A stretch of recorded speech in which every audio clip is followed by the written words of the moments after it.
आग नहीं बाग लगाओ। एक पर्सन ने सुंदर हवेली बनाई।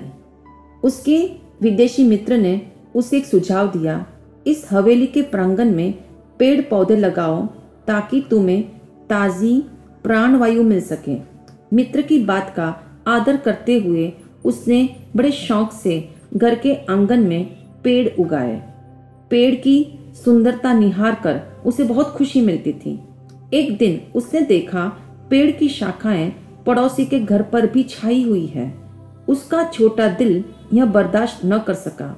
उसकी खुशी को ईर्ष्या का रोग लग गया।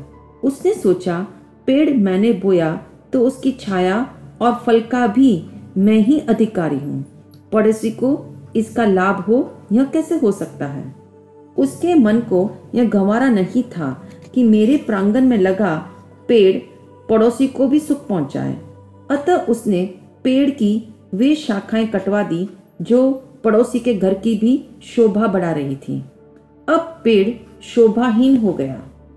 बरसों के बाद जब विदेशी मित्र लौटा तो उस व्यक्ति ने पेड़ की शोभा और शोभाहीनता का प्रसंग सुनाया। विदेशी मित्र ने सोचा, यह कैसा विचित्र मन जो दूसरों के सुख में सुखी न हो।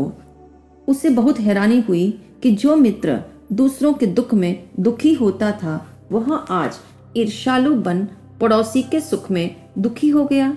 सचमुच ईर्ष्या की आग ऐसी भयंकर है जो दूसरे को जलाए या न जलाए परंतु स्वयं की विशालता और विवेक को स्वाहा कर देती है।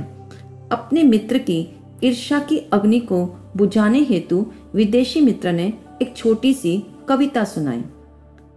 एक तालाब किनारे की इमारत में जब लगी आग, मच गई अफरा तफरी और भागम भाग। कुछ लोगों ने आग पर पानी डाला, कुछ ने आग से लोगों को बाहर निकाला। सबने वो किया जो था जिसकी पहुंच में। एक चिड़िया भी डाल रही थी पानी भरकर चोंच में। उसी पेड़ पर रहने वाला कौवा बोला, बहन तू सुई की नोक से समस्या का ताला खोल रही है और पत्तों के बांट से मानो पहाड़ तोल रही है। तेरी चोंच में जितना पानी आएगा उससे एक शोला भी नहीं बुझ पाएगा। तब चिड़िया बोली, मैं तेरी बात मानती हूँ, चोंच में भरे पानी की क्षमता भी पहचानती हूँ। जिस दिन इस घटना का इतिहास लिखा जाएगा, मेरा नाम आग लगाने वालों में नहीं, आग बुझाने वालों में लिया जाएगा। विदेशी मित्र की इस कविता ने उस व्यक्ति की आंखें खोल दी।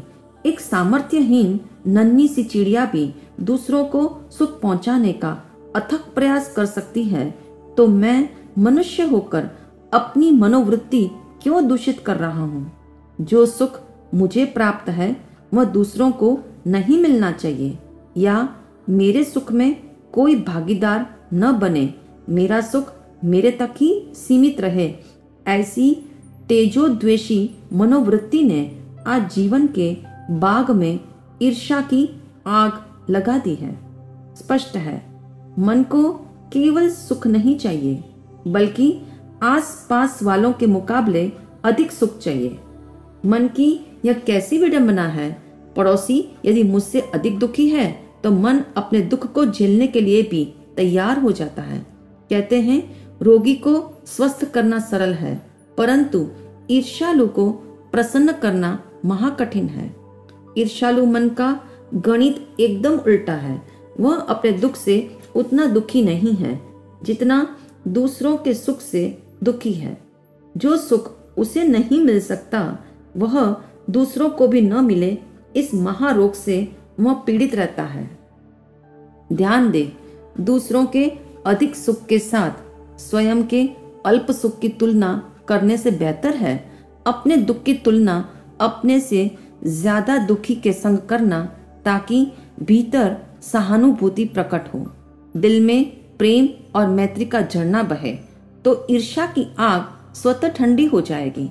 जीवन की बगीची में ईर्ष्या को जीरो करना हो तो इस थॉट प्रोसेस को प्रतिदिन प्रयोग में लाना।